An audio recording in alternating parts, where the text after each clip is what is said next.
Okay, well, let's check in with Doris Burke reporting from our sideline in this game. Doris, take it away. Well, Kevin, the Atlanta Hawks, a team that looks to spread the floor with shooting. Coach Mike Budenholzer said we don't want to just be a three-point shooting team. We want to get to the rim first. By creating that space, we give our guards and our bigs a chance to attack. If the paint is taken away, we'll look for our shooters. Good strategy, Kevin. Coach Bud coming from San Antonio, Doris. The Hawks trying to create that same kind of spacing. These defenders are putting up very little resistance to the three-point shot. And it's killing them. That's 4 of the last 5 baskets they've allowed have been three-pointers. And Kyle Korver picks up the foul. Denver making a switch here. Hickson's checked in. Third quarter here, over a minute and a half into it. And Fareed kicks to Gallinari. And he banks in the layup. Gallinari's got 4 points now in the quarter. And you can feel the pattern of this game, guys. They're working it inside, dominating in the paint, getting good shots at will. Well, 4 of their last 5 baskets, guys, have been of exactly that variety. Teague dishes to Horford. Pocket 6. Launches it. Another 3 for Atlanta. You know, the more these three-pointers continue to drop, the more you can sense the frustration coming from this defense. No question. No matter what they've thrown at them, they've not been able to take that shot away. Lawson drives in. Here's Hickson. That one falls, coming off Lawson's feet. Well, I tell you what, I need to see some more assertiveness out of these defenders. They're not getting the job done. Yeah, that's 10 of the last 12 points they've allowed on good looks right at the rim. And the threes continue to go down at that end with almost nothing happening from deep at the other. But the way to turn that around is defensively, by stopping their outside shots, not by getting into a shootout. Some defensive breakdowns are starting to show up now. Their last 4 buckets allowed have come from very close range. And giving up these easy chances is going to do wonders for their confidence. Teague for 3. And that one's good. Teague's got 11 in the second half. He has really put his foot on the pedal this quarter, doing a tremendous job leading their offense. Jeff Teague, one of the quickest and most elusive point guards in the NBA. He's incredible in transition, and where he's really improved is in the half court. He's figured out how to carve up defenses off the dribble. Another 3 for Atlanta. When you're hot, you're hot. This is unbelievable. For Denver, they've gone 5 of 7 from the field in the third quarter. Let's see if they can keep it up. Hickson sets the screen for Lawson, and play stops. Whistle on what looks to be an illegal screen. Guys, we see teams taking a more data-driven approach. Analytics now, a big part of things. You see that in the front office. And Steve, that brings in some new faces. Yeah, in fact, in the last 2 years, over a third of the NBA teams have hired new decision makers. So only a couple played in the league, the majority being, more of the analytical types. So there's definitely been a sea change in terms of NBA leadership. Foy with it, averaging 8 points a game. Fires for 3. Atlanta with the rebound. Muscala's got 4 rebounds in this game. And for basketball lifers looking for roles in front offices, I think it's natural to feel threatened by the influx of more analytical minds. The feeling is, and I think it's an accurate one, that those analytical minds are favored because a lot of the owners come from a similar educational background in terms of being comfortable with numbers and wanting to measure things more and attach value to measurements as opposed to feel and experience of playing. Hickson kicks to Gallinari. Back to Hickson. We've got 1:13 left here in the third quarter. And that one is good with the extra effort on the glass. Hickson's got 4 points now in the quarter. These defenders are not putting up much of a fight on the interior. It's been embarrassing. That's 10 consecutive points allowed in the lane. And that's not the kind of streak you want to have if you're playing defense. Well, I don't think the math guys are going away anytime soon in the NBA. I think the best organizations kind of take a holistic approach. They incorporate advanced stats and cap specialists, but there's also a lot of thought in terms of players who fit and experience and youth. It really is kind of one big concoction. Wasted no time on that one. Max got his first bucket of the game, and he's on the board for 3.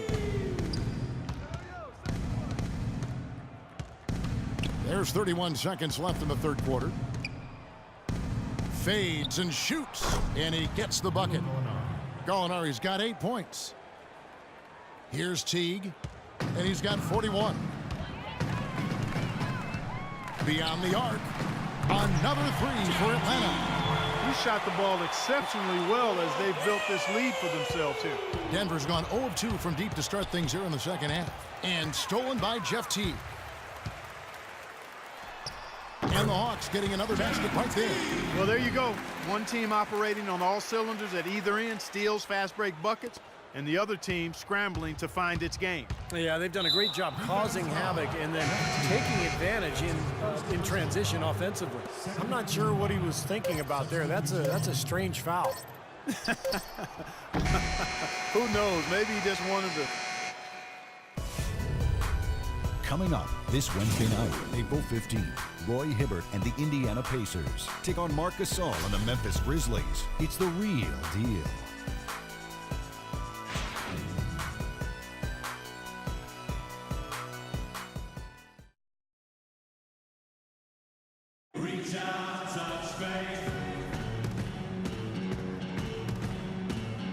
And our assist of the game here on replay, presented by State Farm. And this wasn't his only assist, folks.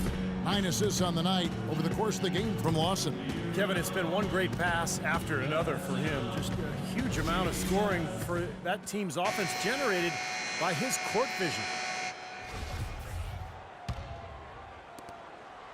Denver's shooting has been beyond great up until now. How about 57% from the field overall?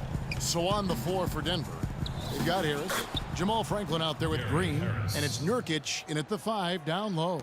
Just seems like they're finding an open lane in the hoop every time down. Just 5 buckets in a row for them in the paint. Yeah, on the flip side, Steve, the defenders have to show more fight on the interior. And it's Harris off the drive. A good finish at the rack off the slick feed. I'd say that fast break went according to plan. Yeah, it sure did. A good job getting it started and a better job finishing it off. Here's Schroeder. No luck. And it's Denver the other way. They host the Kings after this game. That game is the first and last of their homestand. Solid work on the back end of that play. Yeah, finished hard with 2 hands on the stuff. Nothing extravagant about it, but there didn't need to be. Bangs home the trifecta. Schroeder's got 48. He is just eating this team alive with his offense. It's been a matchup nightmare. The drive by Green. Lets it go from deep. Second shot opportunity. Atlanta with the rebound. And here's the fast break. Sefolosha leading the way. Nice ball movement here by Atlanta. Here's Schroeder. Another 3 for Atlanta. Once again, he's able to knock down the long-range jumper. He's on automatic. Just a brilliant game. The Nuggets have gone 3 of 5 here in the fourth quarter. Pretty good numbers coming out of the break. They set the pick. The drive by Green. Here's Harris, and it's blocked by Scott. Green kicks to Franklin. Leaps for it, and so it looks like Denver will retain possession here. The Hawks making a switch here. Bazemore's checked in. J.J. Hickson, he's checked in for Denver. And we're about 2 minutes into the fourth quarter now. Harris. Scott pulls it in. Well, the effort was there, but he just couldn't quite fight his way through traffic.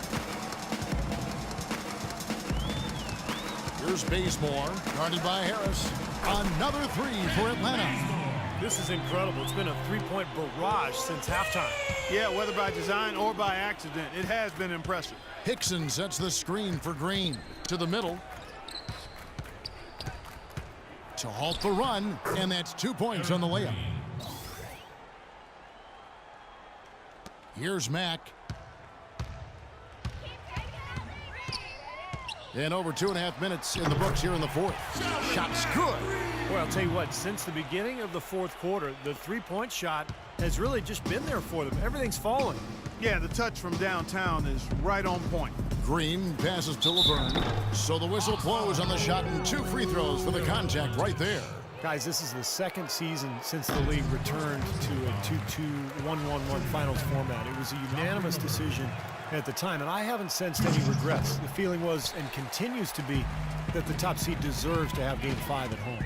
And now with Clark, every NBA team flying charter flights, travel much less of a concern with that 2-2, 1-1-1 format. Yeah, and I like that. I like the fact we went back to that. It makes a lot of sense in this day and age, and you don't give an advantage or disadvantage to either team. So very good to go back to that. And with the league showing a willingness to increase travel a little bit for the good of the game, it makes you wonder if you'll see a top 16 interconference playoffs. Again, I've already voiced I'm not in favor of that, but I think it's something that has been discussed at least a little bit. Good. Wow, they are just red hot, guys, not missing a thing. Sometimes you see a player get on a tear like this, Steve, but never an entire team. Green kicks to Laverne. The rim-rattling two-handed jam. He power surged that one down. Wow. Yeah, good term to use. One of the game's top dunkers for sure. Oh, no question. And he loves to attack the rim, doesn't he? That's good. This is a tremendous solo run he's on. I mean, the kind we've seen him have so many times before. Green dishes to Franklin. Here's Laverne. Scott pulls it in. Scott's got his fourth rebound in this one. You've got to give him a lot of credit for the job they've done on the backboard. Well, they've done a lot of things right, but I agree with you, Coach. Their rebounding is right there at the top of the list. Time to turn out the lights on this game. I think they deserve a ton of credit for the way they played here today. Truly a professional display. And there's the whistle. Fouled hard on the shot. He'll go to the line. I think we can all agree that the NBA has become a bit of a nicer, friendlier league over the past few decades. Less animosity with players and less brutal rivalries, but there is still a level of trash talking going on, and I think at times it's a factor in games. The Nuggets making a switch here. Gallinari's checked in. Jacks up a three. Another three for Atlanta. You know, they've been able to depend on his offense all game long, guys. He's drained a lot of shots out here. And between now and the horn, Steve, the ball should be in his hands as much as possible if they want to continue to build this lead. Well, with what you guys are talking about, there are some known trash talkers in the NBA like Kevin Garnett, but overall it does seem to have come down a little bit in recent times. Well, a lot of that is because the league has cracked down on trash talking. The officials are much more likely to call it quick technicals. So I think players have adapted and just gone about playing their game and not doing as much talking as in the past. And so it's going to end up in the record books as a blowout, dominating performance for the Hawks. You're right, Steve. It was a standout performance across the board. They were just, at times, seemed toying with it. Yeah, like watching a cat play with a mouse, Kevin, quite honestly. They were able to do more or less, whatever they wanted to do. And we have watched this team all season long play with such tenacity, with the wins piling up on the year. This will make it now 61 total. They were ready for this one today, guys. There was something extra on the line. You could see it. I know exactly what you're referring to, Steve. With this victory, they'll win this season series 2-1. And yes, sir, that one drops. Incredible. Only took them a few seconds to answer the three ball with one of their own. Let's keep this thing going, guys. I love seeing a three-point battle like this. And that one's good. Well, this is going to seal the deal. They've really exploded here to the finish line. You know, once they sniffed out that blood in the water, the killer instinct came right out. And Green gets it to go. Green's gone 50% so far. 2 of 4 shooting. Here's Bazemore. Drills the three-pointer. Just a little bit more for these fans to cheer about as they get ready to celebrate the win. Well, they can already start to celebrate, Steve, and they should. Let their team hear it. They were good. Shot's good. Crisp pass into the paint. Here's Mack. Here's Bazemore.